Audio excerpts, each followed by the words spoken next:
নমস্কার বন্ধুরা, লালবাড়ি হেসেলের পক্ষ থেকে সবাইকে স্বাগত, অনেক ভালোবাসা। আজকে লালবাড়ি হেসেলের রেসিপি হচ্ছে চিজ পনিরের বল। চিজ পনিরের বল করতে লাগছে আমি একটি মাদার ডেয়ারি 500 দুধ নিয়ে ছানা করে রেখেছিলাম। চিজ পরিমাণ মতো নিয়েছি, এর সঙ্গে এটা আর পেঁয়াজ নিয়েছি, একটা ছোট্ট পেঁয়াজকে কুচিয়ে নিয়েছি, কাঁচা লঙ্কা, ভাজার জন্য তেল, কর্নফ্লাওয়ার আর নুন। এগুলো একসঙ্গে মেখে নিতে হবে। আমি এবার এটা একসঙ্গে মেখে নেব।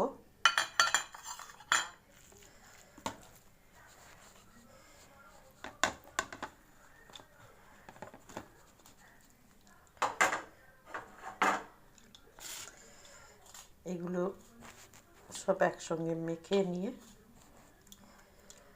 লঙ্কার পরিমাণটা আপনারা যে যেরকম খান সেরকম দেবেন। আমি সবটা দিলাম না, কেন লঙ্কা খুব ঝাল। আপনাদের পরিমাণ মতো দেবেন। অল্প নুন দিলাম, নুনটাও পরিমাণ মতো। 1 চামচ কর্নফ্লাওয়ার। এটা একসঙ্গে মেখে নিতে হবে।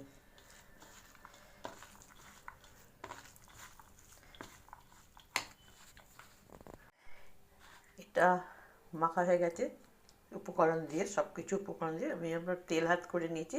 এবার ছোট ছোট একটা বলে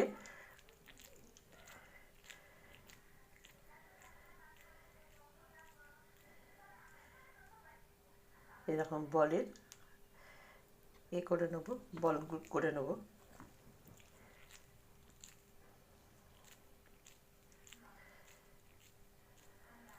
এইভাবে সব কটা বল করে নেবো আমি। বলগুলো তো করে নিয়েছি, তৈরি করে নিয়েছি। এবার আমি গ্যাসটা জ্বালবো।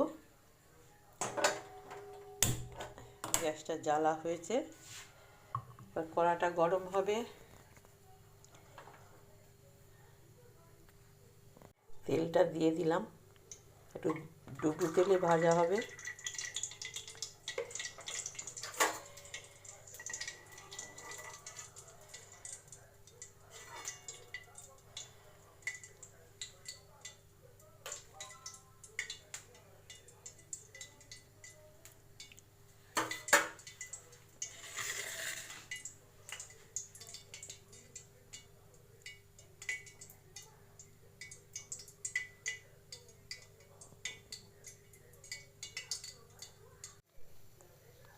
তেল গরম হয়ে গেছে, আমি এবারে বলগুলো ছাড়বো।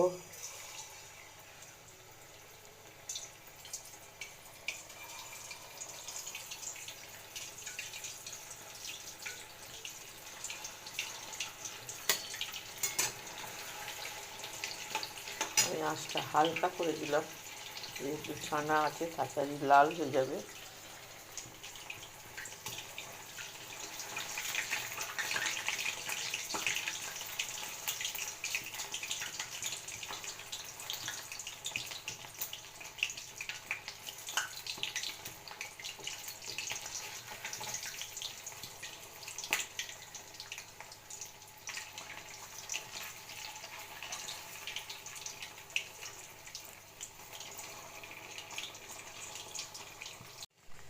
এগুলো হয়ে গেছে, এগুলো আমি নামিয়ে দেবো এবার। এগুলো আবার বিলিতি ফুলুরিও বলে। এটা যেমন চিজ পনিরের বলও বলে, এটা আবার বিলিতি ফুলুরিও বলে। ফুলুরির মতো যেমন গোল গোল এরকম হয়েছে। বাকিগুলো আমি ভেজে নেবো আস্তে আস্তে।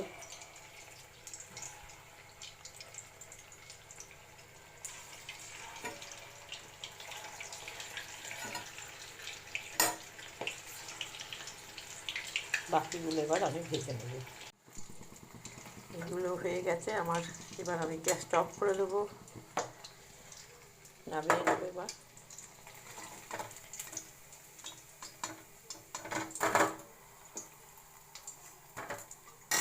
চিজ পনিরের বল এটা আমার তৈরি হয়ে গেছে।